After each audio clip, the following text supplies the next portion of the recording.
Nearly 200 trees in the Fair Park area are dying because of a mistake that was made back in October. Here's how officials are trying to fix it. We could use the rain after a dry stretch of several weeks. A few lucky folks saw some rain out there for your Saturday afternoon. Additional rain possible Sunday. I'll have an hour-by-hour look at future radar, and we'll have a look at that 7-day coming up. One Utah man is gearing up to represent the United States in the 2024 Summer Paralympic Games in France. Tonight, we hear about his journey in the sport of fencing. Live from Utah's news leader, Fox 13 News at 9 starts right now.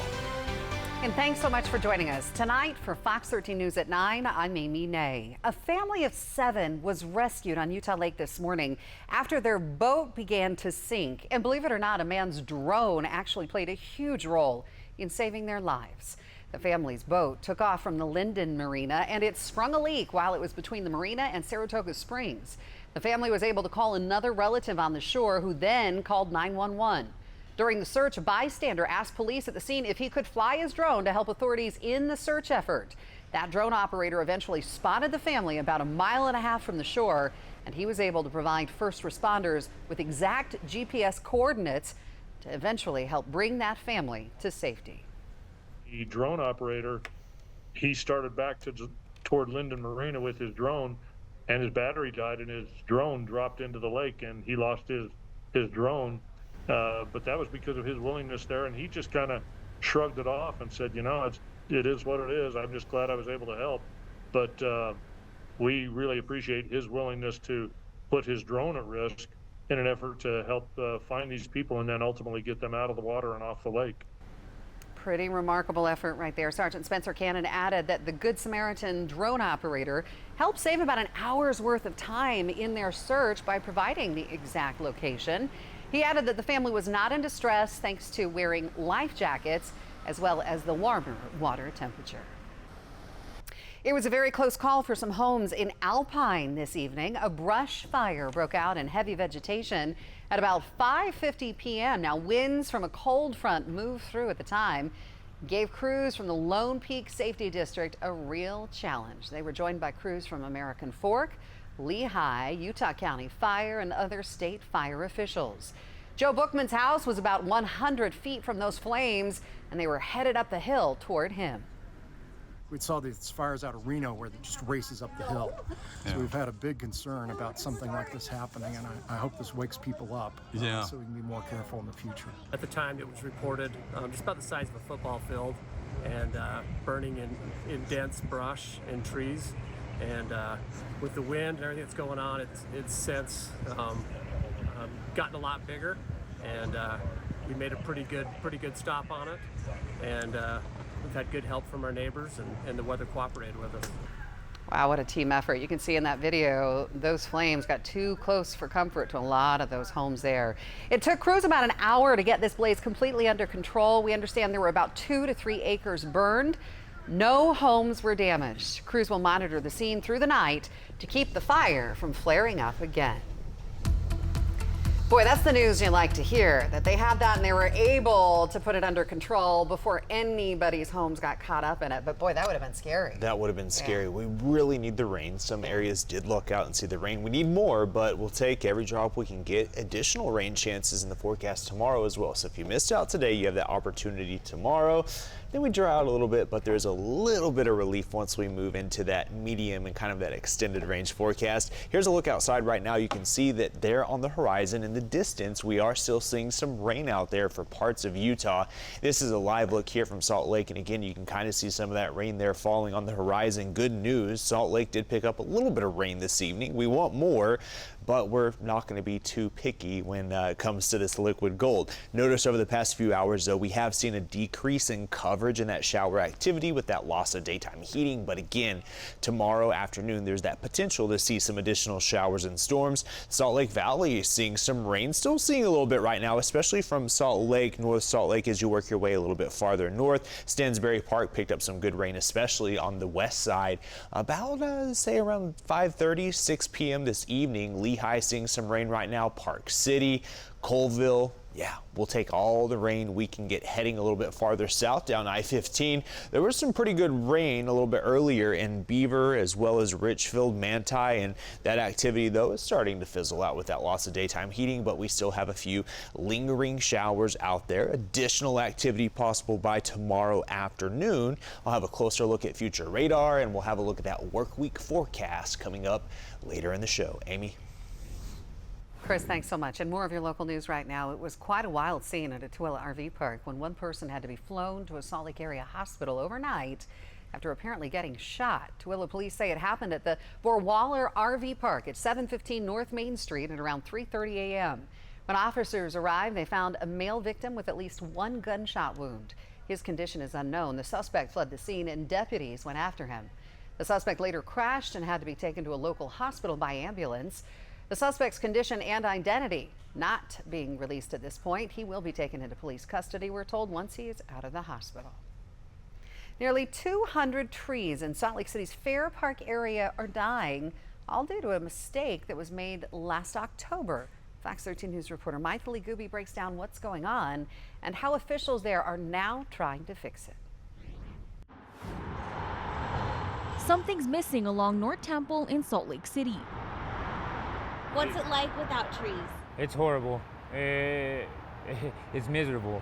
About 175 trees along North Temple between Redwood Road to 700 West and 300 West from 900 North to 600 North are dying or are already dead. We feel that loss as well. We're those folks who try to take care of and protect these trees. So it's sad to have to report that we made a mistake. Salt Lake City Public Lands says back in October, a certified spraying technician used the wrong kind of herbicide, which ended up poisoning a kind of tree. A variety called a leguminous tree, and this particular spray that we used shouldn't be used around that type of decorative tree. However, it is commonly used around other brushy and invasive species like thistle and Russian olive. So it is common in our inventory to use this. This just wasn't the right place to be using this particular herbicide. Salt Lake City Public Lands tells me while they're figuring out what the best way forward is, they are working on a temporary solution to help bring shade to one of the hottest parts of the city. We're currently testing and awaiting results of how much of the herbicide remains, but an idea or two has come up where we could plant trees into large planters, medium-sized trees, restore some of the shade. With new steps in place as well. And we've instituted a double fail-safe system where now supervisors and even ops managers have to be part of the process of checking out herbicides, of the mixing, the application, and then returning herbicide so that this doesn't happen again. People in the area tell me they just want their shade and beauty back and are looking forward to seeing how these ideas play out. I mean, it could help, of course. Anything helps, really, but it's just got to be a process, you know? In Salt Lake City, I am Maithili Gubi, Fox 13 News, Utah. New now on Fox 13 News at 9, a talented opera singer who served our country in the military will now be representing the United States in the 2024 Summer Paralympic Games, which will be held in France later this month. Fox 13 News reporter Chris Arnold caught up with the Sandy resident today, who will put his skills in fencing to the test nearly 3 years after taking up the sport. Finding myself in this position and excelling through the ranks as quickly as I have, it's just been taking the path as it unfolds before me. This is Garrett Schoonover getting in some practice in the 3 types of fencing: the saber, the foil, and the épée. All from the seat of this chair. It was actually a work friend who had found the sport a couple months before me, and he said, "You were in the military, you already know how to fight." Schoonover's life took a different turn on June 2nd, 2017. In the military and school at the time in California, he says he was on his way to a dress rehearsal for an opera he was participating in. That's when he says he got cut off by another vehicle while riding his motorcycle, causing a 4-vehicle accident. I was awake through all of it and fortunately was wearing a belt, so I was able to tourniquet my leg waiting for paramedics to show up, and nothing else was injured. It was just my leg. Schoonover telling Fox 13 News on Saturday that 4 months of limb salvage operations couldn't save his leg. It's right above my knee, so I still have most of my femur left. A few years later, Schoonover says he took a job in Salt Lake. In 2021, fence. He took up the sport of fencing. and he admits his first practice wasn't too successful. I've gone back and watched that video, and it's pretty entertaining to see the progress from 2.5 years ago to now, because I was sitting funky, I was reacting really weird. But he latched onto the sport quickly. I went to my first national event 2 months after my first practice, and I brought home 2 medals. And from there, the success just kept coming. Less than a year after my first practice, we had our America's Zonal Championship in Sao Paulo. I came away with a silver in foil at that event, and several team medals as well. Schoonover says he was fully committed to attending as many World Cups as he could get to. His goal? To make a place on the team that would participate in the 2024 Summer Paralympic Games. Last month, he got the phone call saying he made Team USA. I muted it, and I'm like flailing in the car. People next to me in the lanes are like, what is this guy's problem? I kept the windows shut because I'm pretty sure I was loud. Here at Wasatch Fencing in Kaysville, as Schoonover continues to hone his craft. At the games, there will be 2 categories represented. Category A, which I'm in, where my disability is purely below the waist. He isn't putting too much thought into how he may finish in the Paralympic Games. You know, it being my first go around, I'm just planning on going and having fun. Hoping to also serve as an inspiration to others along the way. I tell people your body is your interface with the world, so when that changes, how you interface with the world is going to change. There's nothing you can do to stop that. But there is a path forward. Well, Schoonover tells me that he will be leaving for Paris in 3 weeks, with the opening ceremonies of the 2024 Summer Paralympic Games taking place on August 28th. Here in Kaysville, Chris Arnold, Fox 13 News, Utah. Such an interesting story. So cool to see him there training for it as we speak. Chris, thank you so much. And of course, we wish him all the best. And we still have much more to come here on Fox 13 News at 9. Coming up, primary results still being tallied after a challenge was issued, the latest on the recount in one very close race. To protect and serve, police in Cottonwood Heights play host to a special group in their community. It was Picnic with Police. We'll take you to the special event. And another gathering that will make your mouth water, the annual Indian Food Fair that didn't just offer up a feast for your palate. Fox 13 News will be right back. All right, time for a recount update. This in that incredibly tight race in Utah's 2nd Congressional District. This is the one between incumbent Congresswoman Celeste Malloy and challenger Colby Jenkins. Now, if you recall, Representative Malloy initially won by just 214 votes, but Jenkins requested the recount. So far, 11 of 13 counties have completed their recounts and their canvasses, but there continues to be issues with Tooele and Washington counties. Lieutenant Governor Deidre Henderson says Tooele County identified and accounted for the 55 adjudicated ballots, reconciled their reports, and canvassed their recount. Washington County had that same issue as Tooele. They've been working with software vendor ES&S today to try and correct it. If the issues do continue, Lieutenant Governor Henderson will direct Washington County officials to use different methods, including hand counting, to verify the results. This recount is still expected to be completed by Monday. Today, the 5th annual Indian Food Fair took place at Liberty Park in Salt Lake City. This is always a fun one. People there could experience an extensive selection of traditional and contemporary Indian dishes from renowned restaurants, catering companies, and cloud kitchens. We spoke with one of the co-founders of the Indian Food Fair, and she says one of the goals behind starting this one up was to change American people's perception of Indian food. What we realized as we were meeting most of our American friends and local friends, we had Indian food, it's curries. Everybody thought Indian food was just basically curries. So we wanted to change that. And that's what Indian Food Fair is about, bringing people together to share a meal, share the stories, make it a community basically. Well, the curries are good, but there's so much more. People could also enjoy plenty of musical and dance performances. Those are always entertaining. And explore unique Indian jewelry and clothing from local vendors. Today, the Cottonwood Heights Police Department hosted their annual picnic and barbecue for children with autism and their families. Nearly 200 people came out for today's special event outside the Cottonwood Heights City Hall. The event featured not only delicious food and a good time with those first responders, but it also had autism resources for local families and a display of Cottonwood Heights police vehicles, as well as fire engines from Unified Fire Authority. There's a lot of people who have autism in the state of Utah, and a lot of our population is either afraid of law enforcement or they don't understand that relationship.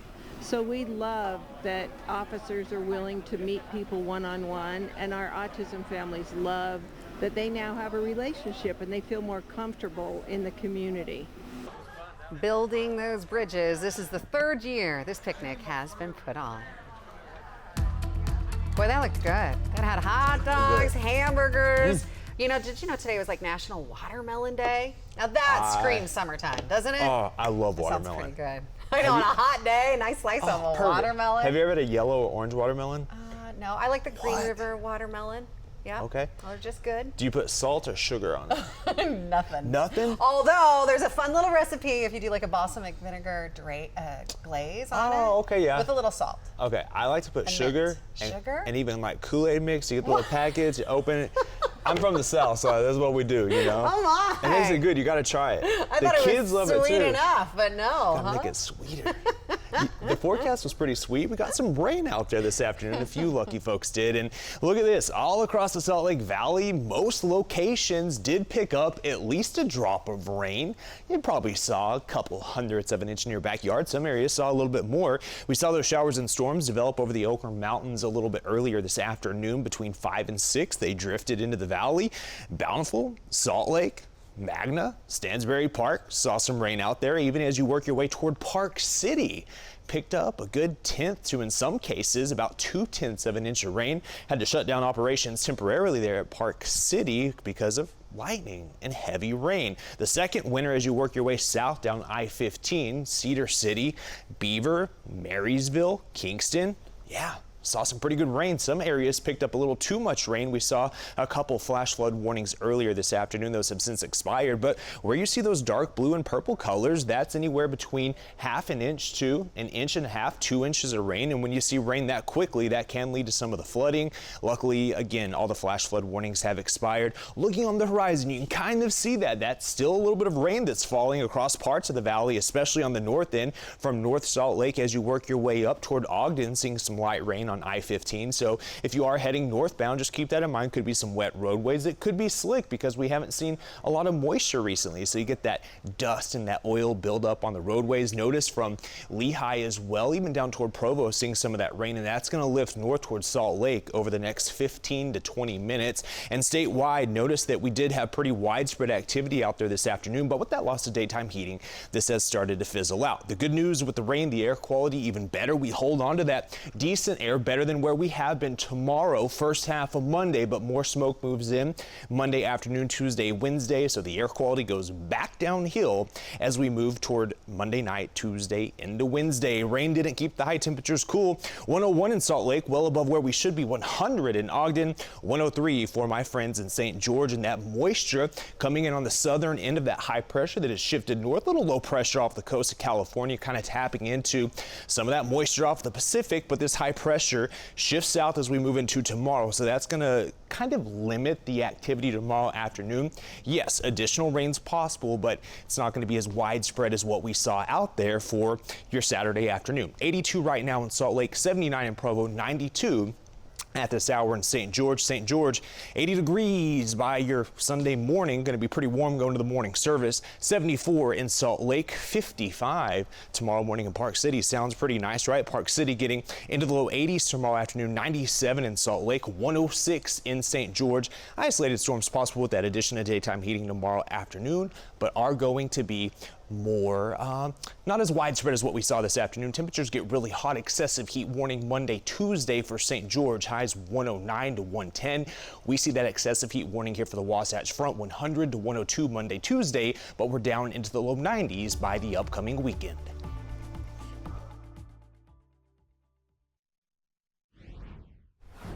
Welcome back to Fox 13 News at 9. I'm Amy Naso. Glad to have you here with us tonight. Right now, we are walking you through the week's top stories, many of which were follow-ups to big stories we've covered over the years. And some heavy topics like abortion in Utah, as well as the death penalty and the Beehive State's first scheduled execution in over a decade. The water at Willard Bay looks calm now, but Saturday, it was a completely different story. We were just sitting out there listening to music, visiting with our friends, and a ranger came up and said, "You guys might want to go in. We're supposed to get 50 to 60 mile an hour wind." That's when Luann says multiple people of all ages got in the water to help her and many others get their boats to safety. Luann gets choked up just thinking about these strangers' generosity. And I look over and there's 8 people in the water waiting to help him get the boat on the trailer. A judge threw out a lawsuit filed by Honey's lawyers challenging the state's execution protocols. The potential injury he identifies is speculative at best. For these reasons, I am granting UDC's motion to dismiss. The judge sided with the state as it seeks to execute Tabron Honey for the 1998 murder of Claudia Ben. Honey's lawyers originally sued over an experimental 3-drug cocktail the state wanted to use to put him to death, but the Utah Department of Corrections says it agreed to switch drugs at the request of Honey's lawyers. There's now a big hole in the side and in the front windows of this Roy home. Firefighters on the roof and on the ground try to figure out what happened here at 29th West and 500 South. There was just a big boom. And then there was all these sirens. I mean, a lot of sirens, just way too many, and they got really close, really fast. Roy City Fire says an employee with a heating and air conditioning company was working on the furnace when the first explosion occurred before 2. In a 4-1 decision, the Utah Supreme Court upheld preliminary injunction that blocks the state's near-total abortion ban from going into effect. In that 4-1 decision, the court writes that Planned Parenthood raises serious issues concerning Senate Bill 174's constitutionality and raises serious issues going to the merits of what is required when a district court evaluated the motion for a preliminary injunction. And we just dropped a banner announcing that abortion remains legal in the state of Utah. For our patients is that they are able to continue to access the care that they deserve. We are here. We will not stop. We will continue to provide this care for our patients. Senator Dan McKay, who passed the bill creating that near-total abortion ban, reacted in a text message to me saying, "Today's Utah Supreme Court ruling is sure to do one thing. We will lose more innocent babies to deadly abortions. Today's decision once again undermines the constitutional and proper process for creating laws in the legislature by legislating from the courts. I remain committed to upholding the sanctity of life." A local family is stepping up to bring joy to their neighbors and help relieve some of the stress for families that might be struggling this back-to-school season. It's going to help people get clothes that they normally would not be able to afford. They'd have to give up something to get something, you know, they hate to give up food to get clothes. Times are tough, so Alicia Trask is hosting a clothing swap in Payson. People come and bring stuff and be like, "Oh my gosh, we're so excited. Like, this is such an answer to our prayers. Like, we don't have a lot. We could really use this." Kids can pick out clothes and shoes they want to wear when they head back to the classroom without straining the family budget. Former President Trump is spending his weekend in Georgia trying to win back a state he narrowly lost 4 years ago. I'm Mark Meredith in Atlanta. We'll have the latest from the campaign trail coming up.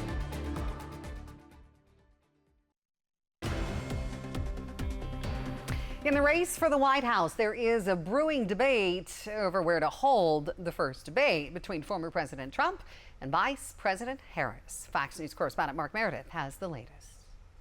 Trump is now proposing to debate Harris on Fox News on September 4th, but the Harris campaign says it wants to stick to the debate he originally planned to do with ABC less than a week later. Harris is accusing the former president of trying to skip out on the debate, but Trump says his commitment to ABC was to debate Biden and not the vice president. Meantime, on Friday, the vice president officially clinching enough votes from the Democratic delegates to secure her party's nomination. The next step, choosing a running mate. One of the top contenders, Arizona Senator Mark Kelly, he spoke to Fox, coming to the vice president's defense on her handling of the border. So she's done a good job. There, absolutely. Numbers are down below about 1,500 per day because of the actions of Vice President Harris. Other potential picks include some popular Democratic governors, Kentucky's Andy Beshear, Minnesota's Tim Walz, and Pennsylvania's Josh Shapiro, who campaigned for Harris earlier this week. I want a future where I can look the 47th president of the United States in the eye and say, hello, Madam President. Vice President Harris is expected to name her running mate within a matter of days, and then the two of them are going to engage in a 7-state battleground top tour.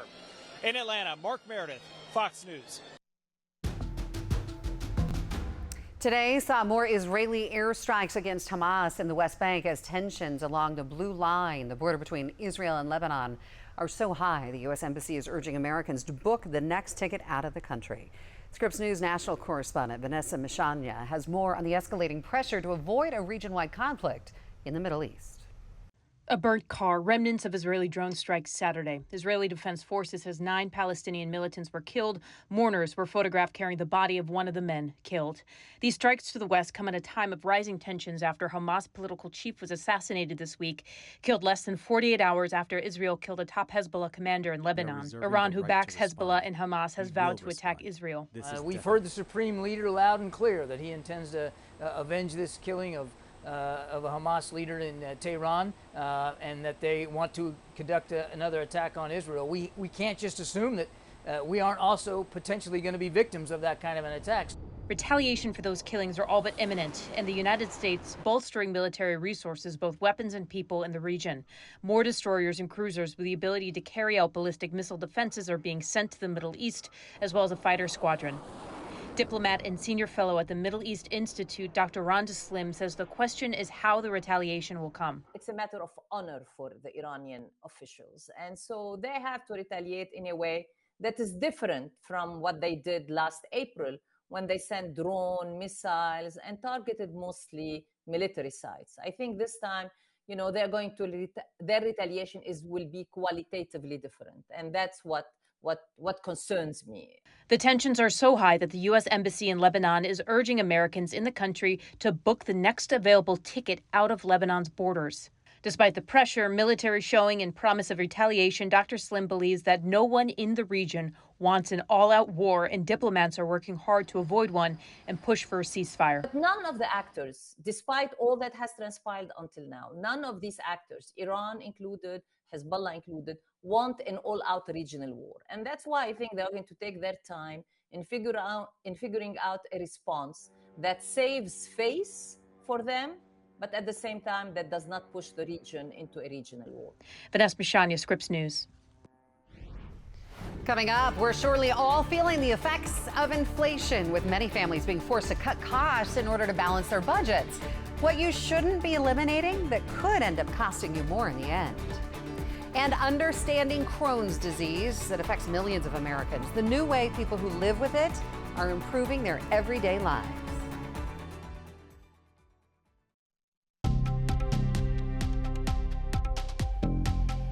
Time for Money Watch. And how are your spending habits these days? And could it be affecting your health? Tonight, we are sharing results of a new national poll by researchers at the University of Michigan looking at people 50 and older. It shows that more than half of older adults have cut back on their everyday spending over the last year, and nearly 1/5 have said that they've had trouble paying for their health-related costs. Alicia Smith from our sister station in Detroit spoke with one of the researchers and with some people who are cutting back. Most adults in this poll say that the financial strain is causing them stress. From the grocery store to the gas pump, many people are feeling the strain of high prices. What kind of expenses have you cut back on this year? Maybe groceries, excessive spending. Been a little more cautious now. Recreational spending? Yes, definitely. Like movies or definitely vacations? Yeah. Have you cut back on spending for groceries at all? A bit, because I don't need what I thought I needed, right? Prices are high. In some cases, people are trimming their health-related spending. Has it caused you to maybe put off some healthcare appointments or maybe wait to do a prescription refill? I wouldn't say prescription refill. I would say health appointments for sure. She's not alone. Have you put off any health-related appointments or prescription refills? I have had some prescription refills that I have skipped. Nothing that's going to kill me, I guess, but those are some things that I had to cut back on. According to the recent University of Michigan National Poll on Healthy Aging, surveying 3,300 people across the country who are 50 and older, 16% of adults in the past year said they had trouble paying for health insurance, prescription drugs, or health care services, or delayed or did not get needed health care. And we found that those who reported fair or poor mental health or physical health were more likely to report these types of cuts, suggesting that people who already are more vulnerable or are in poorer health status are more likely to then make further cuts that can contribute to poorer health down the line. Erica Solway is the deputy director of the University of Michigan National Poll on Healthy Aging, which included more than 1,000 people in Michigan 50 and older. When you look at the results from the national poll and the specific results from Michiganders, what stood out to you? Unfortunately, older adults in Michigan appear to be faring a little bit worse than those in the country as a whole. Check it out. The poll found 52% of people aged 50 and older outside Michigan said they had cut back on spending. 16% said they had felt a lot of stress about their finances. This is compared to 58% of Michiganders reporting cutting back on spending, and 21% of them reporting feeling a lot of stress about their finances. Where were adults cutting back the most? Social and recreational activities. Definitely no date nights. Our date nights are spent at home now. For older Michiganders, there are programs available to help you with the cost of food, housing, and health insurance. For more information, you can go to michigan.gov or call 211. In Southfield, Alicia Smith, 7 News Detroit. And new on Fox 13's Health Watch tonight, an in-depth look at Crohn's disease. The symptoms can be very painful. Anthony Hill from our sister station in Tampa now, introducing us to a man who is living with the disease. Up to 1 million Americans are living with Crohn's disease. It's a disease that causes the immune system to attack the digestive tract. I was at Florida Atlantic University. It was my first year there. For Quentin Desamores, life was good. He was in a new city, starting a new chapter as he began his college career. I want to say around January or February 2021, I ended up with food poisoning. Or so he thought. In the months that followed, he experienced digestive symptoms that were indicative of something more serious. He eventually went to the hospital where he was diagnosed with ileocolitis, a form of Crohn's disease. Honestly, just looking it up, I felt nothing really but shock. Just reading that, it was a lifetime kind of, autoimmune disease. Historically, whites have had the highest risk of developing Crohn's disease.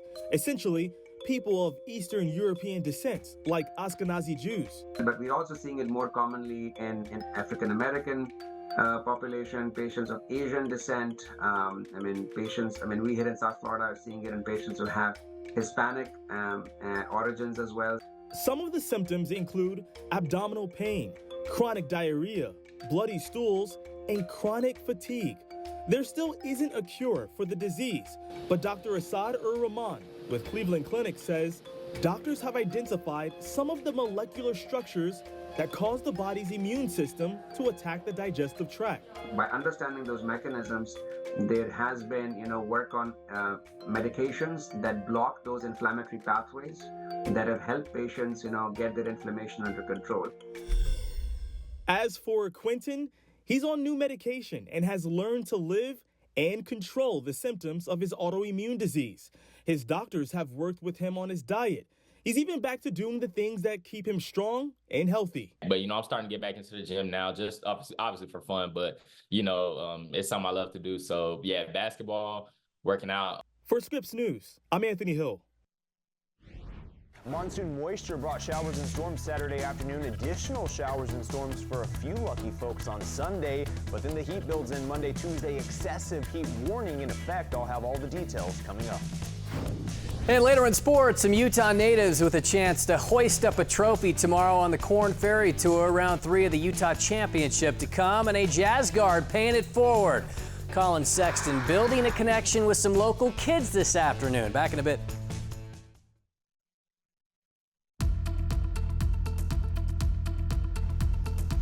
All right, time for us to talk more about your weather right now with meteorologist Chris Nunley. Chris, always nice to have you here. Good to be here with talking you. about some rain, I was surprised to see all the action on your radar there earlier today. I know. I think today's event kind of overperformed a little bit. We knew we had the monsoon moisture. We knew we would see showers and storms, but it went from isolated to pretty numerous rain out there. Some areas in central Utah really got hit. Huh? Yeah, they did down near kind of where you live. Some areas saw half an inch, inch and a half, 2 inches. That did cause some flooding issues, but the rain has really lightened up now. I'll show you the radar. With that loss of daytime heating, we are seeing that kind of downward trend in the activity, but there is still rain on radar. So that is the good news. Notice that we have started to see it dry out here in Salt Lake, but if you look just to the south near Bluffdale, there's this little activity here drifting north. If it holds together, that will work its way into, say, the Cottonwood Heights, the Mill Creek, South Salt Lake area over the next 10 to 15 minutes. And then Park City has just been kind of inundated with this moisture over the past few hours. Great news there. It was dry. So from Park City to Colville, that actually did shut down operations a little bit earlier at Park City because of lightning and rain. Antelope Island, where we had that fire the other day, seeing some rain. So just great news to see this rain. We love the rain. We need the rain, especially this time of the year. It's typically the driest part of the year, June, July, August. So seeing the rain is definitely beneficial, especially farther north. We don't always see monsoonal moisture impact areas towards Salt Lake North. You can see over the past few hours, we have seen that downward trend, but there's still a little bit of activity out there. And with that southerly kind of moisture push, that southerly flow, it's cleaned the air out because a lot of the wildfire smoke was coming from the west and from the northwest. And you can see that over the past few hours, it's cleared out. And then over the next couple of days, we're going to see that air, instead of being very unhealthy or on that high end of unhealthy, it's going to kind of be near that moderate category Sunday. And then the first half of Monday, and then we see a little more smoke move in Monday afternoon, Tuesday, and Wednesday. The moisture we saw today is because we're kind of on that southern area of that high pressure, a low pressure off the California coast. But that high kind of builds south as we move into tomorrow. So that's going to kind of put a cap on just how much moisture and rain activity we see tomorrow afternoon. We'll take a look at future radar in a minute, but it's 82 right now in Salt Lake, 84 in Ogden, 79 in Provo. So you can kind of see where we have some of that rain cool air. It's not cool, but it's a little bit cooler as you work your way south of Ogden. 65 Bryce Canyon, so really comfortable temperatures there. Bryce Canyon did see some heavy rain earlier this afternoon. Tomorrow morning, 80 degrees in St. George. Going to be a warm start to your Sunday as you're heading to the morning service. 74 in Salt Lake, 55 in Park City. Park City is actually in the upper 50s right now with that rain cool there. 97 tomorrow afternoon in Salt Lake, so it will be a little bit cooler than what we saw today, but still going to be above normal. 106 in St. George, 96 in Ogden. So Ogden got up to 102 today, 101 I believe, and we got up to 100 here in Salt Lake. So it will be just a little bit cooler. Tomorrow afternoon, when we add in the daytime heating, you can see that we see the showers and storms popping up. Greatest coverage will be in central and southern Utah, but again, 1 or 2 shower storms possible. Provo, Salt Lake, maybe sneaking into southern parts of Ogden. We'll keep a really close eye on that. Southern Utah tomorrow, so your lower parts of Washington County, 106, 107, maybe 108. Then it gets a lot hotter Monday, Tuesday. That's when we have that excessive heat warning in effect. High temperatures again around 110, overnight lows staying in the 80s, so just not much relief from the heat. Along the Wasatch Front, we also see those high temperatures get into the triple digits Monday, Tuesday, but we actually fall into the low 90s for highs by Saturday. Golfers with Utah ties have showed up this year at the Utah Championship. 7 of the 9 surviving Friday's cut in Farmington, with a couple of those having a viable chance to win it with a great round tomorrow. Call it the only professional tournament on the Wasatch Front every year. This is BYU grad Carson Lundell, only a couple of birdies Saturday. Unfortunately, that was not one of them. Like Lundell, Max Brenchley, also a Lone Peak and Cougar grad. He's a bit better at 9 under. Here's the future, though, in Provo. Kihei Akina, the 18-year-old playing as an amateur, digs out of the trap to save par at 13. The Ogden native Connor Howe just trying to stay relevant. Par putt at 16 for him. Another BYU product, Peter Quest, had a journal entry of a front 9 yesterday, an eagle and a double eagle. He did it with birdies this afternoon. but it was an amateur that has shined all week. Cooper Jones is just a month out from serving an LDS mission. The BYU freshman at -14 overall through 3 rounds. Danny Summerhays struggled early but got hot late. Summerhays currently tied for 12th at 15 under. Here are the 2 co-kings of the mountain. The Aussie Carl Phillips at 20 under, matched only by the Scottsdale, Arizona native Matt McCarty heading into Sunday. So here's what we're looking at. As you can see, Summerhays just 5 strokes off the lead. Jones 6. That's tough ground to make up, but not impossible. Keep it here tomorrow, and we'll show you how they did. The Bees recently had their 12-game win streak snapped, but had a chance to begin a new one tonight. Chad Wallach tees off to left and just out of reach at the wall in left. 5-1 Salt Lake through 5.5. Tacoma, though, answering with 2 in the 6th and 5 more in the 7th. 3 runs batted in for Ryland Thomas. Give this one to the Rainiers, 8-5. In the bigs, Aaron Judge got another one. Judge launching home run number 41 for the Yankees. A 2-run shot for the lead in the first. The major league leader in home runs now has 8 more than second place Shohei Ohtani in that category. Judge leads the way in RBIs as well as the Yankees take out the Jays 8-3.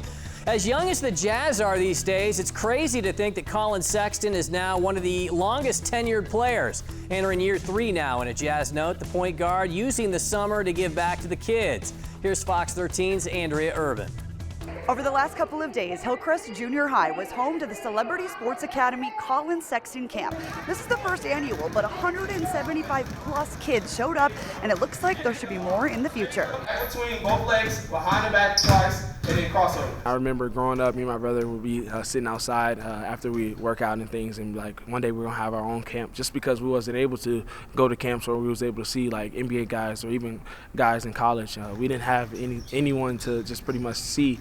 So this was big for me and my brother. We was able to put something together like this. Was there any moment throughout this weekend that kind of surprised you? I would say the first day, seeing how many kids there were, but even just like it wasn't just all boys, it was girls as well. Even we had the cheerleaders as well. It was super fun to see when I showed up. There was a girl struggling in the ball handling room, and you had the whole room starting to cheer for her. Can you just take me through why it's okay to make mistakes in Colin Sexton's opinion? When you're making mistakes, it shows that you're getting better. And I told her it's okay. You got tomorrow, you got 2 weeks from now, and just look at your progress. And she was like, I'm gonna work on it each and every day. And that was something that really, like, I felt that a lot. So I'm excited to do this again. Oh, it definitely will be another camp. I don't know when. It might be during the season, but I'm gonna definitely do another camp. I really enjoyed this. With the young bull, Andrea Urban, Fox 13 Sports. So fun. BYU soccer following up last season's Final Four run with their annual blue versus white exhibition game. The freshman out of the state of Virginia, Emma Hamberlin there. White responds, Springville's Savannah Hansen pokes home a goal. Blue did go on to win 2-1 after a rain delay. And a busy day in Paris. Kate Ledecky taking gold in the 800-meter swim race for the 4th straight Olympics now. U.S. men's hoops topples Puerto Rico to earn the top seed going forward. And Trinity Rodman's goal in the 106th minute lifting U.S. soccer over Japan 1-0. Pretty cool. Yeah, we still got a week to go. So many inspiring stories coming out of that, isn't it amazing? And some local connections too, which we've been documenting. I love it. All right, thanks so much. We'll be right back. We're so glad you joined us tonight for Fox 13 News at 9. Quick Cast coming up next.